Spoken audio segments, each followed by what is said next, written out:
दोस्तों, आज की कहानी है। बहू अपने माँ बाप की इतनी ही चिंता है तो अपने मायके में ही रह कर। दोस्तों, कहानी शुरू करने से पहले अगर आपने चैनल को सब्सक्राइब नहीं किया हो तो कर लीजिए ताकि आपके पास पहुंच सके हर नया वीडियो। शाम का वक्त था। देवनाथ जी अकेले हॉल में परेशान सर पकड़कर बैठे थे। बाबा, आप ऐसे हिम्मत नहीं हार सकते। आपकी हार जाएंगे तो हमारा क्या होगा? इतने सालों तक आपने पूरे परिवार को संभाला, माँ की ऐसी स्थिति हो जाएगी ये किसने सोचा था? जो औरत खुद को भूल गई, अपने बच्चों का नाम तक जिसे याद नहीं, उससे हम क्या उम्मीद रख सकते हैं? आज माँ जिस स्थिति में है वह उन्हें ये भी याद नहीं कि वो आपसे क्या कह रही हैं, तो उनकी बातों को दिल से मत लगाइए। हम सबको मिलकर उन्हें संभालना होगा। शर्मिला अपने पिता देवनाथ जी से कह रही थी। देवनाथ जी बोले, मैं उसकी हर परिस्थिति से वाकिफ हूँ, पर मेरी भी उम्र हो रही है। अगर उसका सहयोग नहीं मिलता तो मेरी भी हिम्मत टूटने लगती है। बताओ, पूरे दिन मैं घर में रहता हूँ, उसकी वजह से मैं बाहर तक नहीं निकलता। घर पर कोई उसे देखने आता तो उसके सामने कहती हैं कि मैं उसे खाना तक नहीं देता। आखिर भगवान ने ऐसी परिस्थिति उत्पन्न क्यों की जो आज मेरी पत्नी की ऐसी स्थिति हो गई कि वो अपने वृद्ध पति पर दोषारोपण करने लगी। देवनाथ जी की पत्नी माला पिछले 6 साल से बिस्तर पर है। रोजमर्रा के काम भी उनका बिस्तर पर ही होता है। उनकी देखभाल के लिए काया रखी गई है, फिर भी देवनाथ जी घर से कहीं बाहर नहीं निकलते क्योंकि उनकी भी अब उम्र हो गई है। बेटी उसी शहर में अपने परिवार के साथ रहती है। दूसरे तीसरे दिन माँ और पिता का हाल लेने वो आती रहती हैं। दोनों बातें कर रहे थे, तभी शर्मिला का बेटा सायन बोला, मम्मा आप कहती हैं ना नानी हमें पहचाने नहीं। अभी वे नानी के कमरे में गया और उनसे बातें करने लगा तो कहती हैं, तुम कौन और मेरे कमरे में क्यों आई हो? जब मैंने उन्हें अपना परिचय दिया तो बोली, तुम बार बार यहाँ क्यों आ जाते हो? क्या तुम्हें अपने नाना से पैसे चाहिए? बच्चा ये बात बड़ी हैरानी से कह रहा था। शर्मिला सायन को समझाई कि उसकी नानी की ये स्थिति नहीं है कि वह सबको पहचान सके। कभी कभी वह सबको पहचान लेती हैं और अगले पल वह उनको भूल जाती हैं, तो उनकी बातों को दिल से नहीं लगाना है। सायन बातों को समझ गया और वहां से चला गया। देवनाथ जी अपने नाती की बातों को सुनकर बहुत परेशान थे। वह बोले, शर्मिला ये भगवान हमारी कैसी परीक्षा ले रहा है? तुम्हारी माँ को सायन से कितना प्रेम था। आज देखो वह उसका कमरे में आना भी बर्दाश्त नहीं कर पा रहा है। अगर 2 घंटे में मैं उसके कमरे में नहीं जाता हूँ तो कहती हैं कि जरूर तुम काम वाली के साथ बैठकर टीवी देख रहे होंगे। मुझे समझ नहीं आता मैं कैसे उसे संभालूं। शर्मिला बोली, बाबा आप जानते हैं माँ की स्थिति। जब वो मुझे और सायन को नहीं पहचान पा रही हैं तो उन्हें ये कैसे समझ में आया कि आपसे वो क्या कर रही हैं? जब अच्छा वक्त गुजर गया तो ये कठिन वक्त भी गुजर जाएगा। आप हौसला रखिए। देर हो गई है, मैं चलती हूँ। वहाँ मम्मी पापा जी भी अकेले हैं। खाना बनाते बनाते बहुत देर हो जाएगी। इतना कहकर शर्मिला अपने बेटे को लेकर अपने घर चली गई। शर्मिला का मायका उसी शहर में था।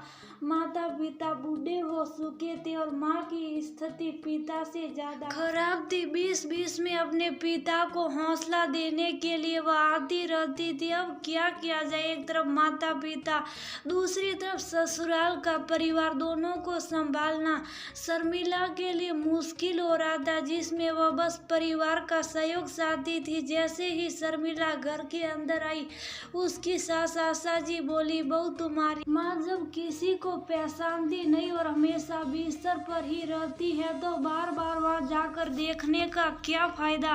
वैसे भी 24 घंटे के लिए आया लगी है। हाँ, पिता से मिलने जाना होता है पर सबके चक्कर में तुम हमें भूल जाती हो। शर्मिला बोली, मम्मी जी, मेरी माँ की इस मुश्किल घड़ी में मैं बस आप सबसे सहयोग की उम्मीद रखती हूँ।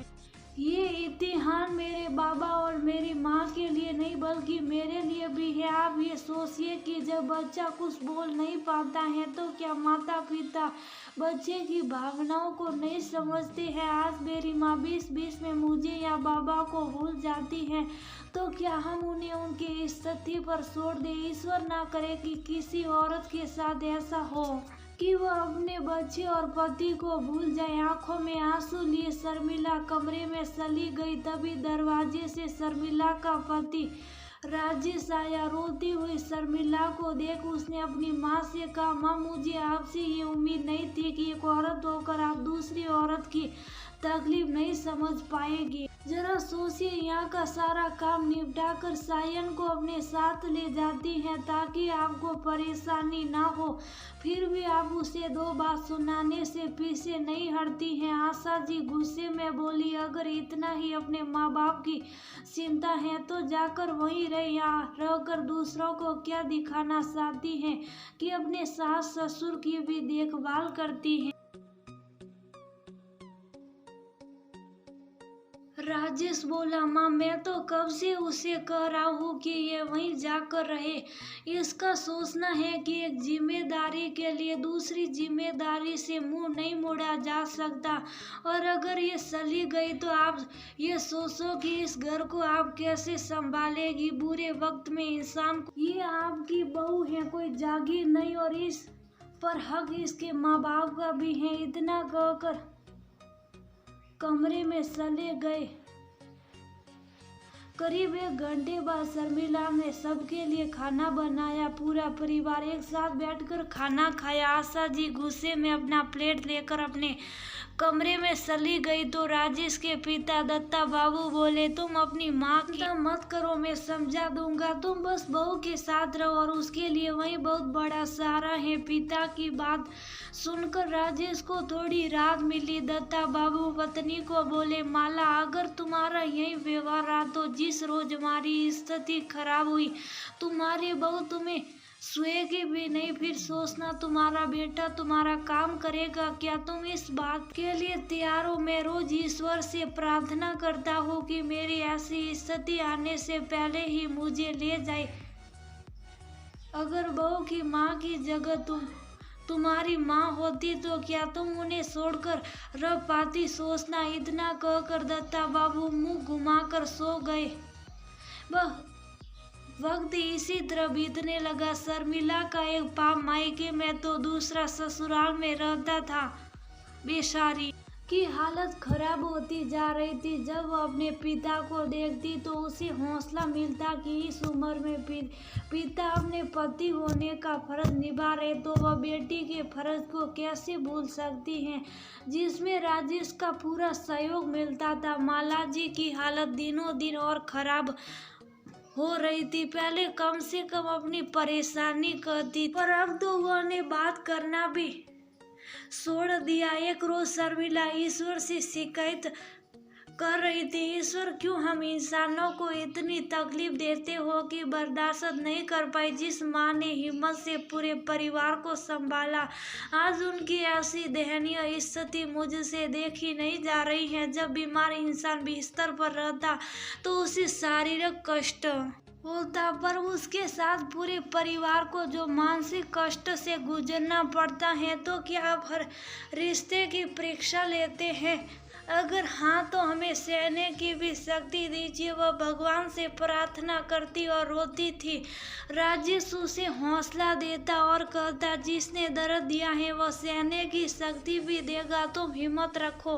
वह बोली, इन सब में बाबा का क्या? उसे माँ के साथ वह भी सफर कर रहे। मेरे माता पिता की ऐसी वो हालत हो जाएगी, मैंने सोचा नहीं था। सच का किसी ने जो कष्ट देता है वही सहने की भी शक्ति देता है।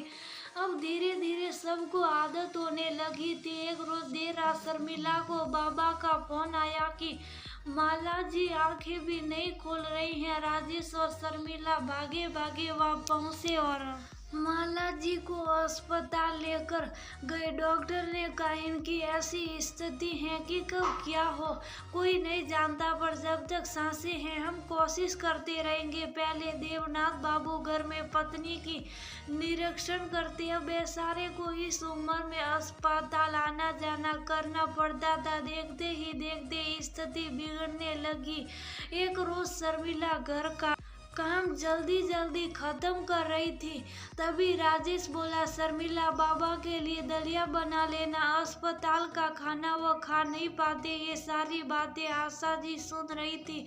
शर्मिला किचन का काम निपटा कर स्नान करने गई।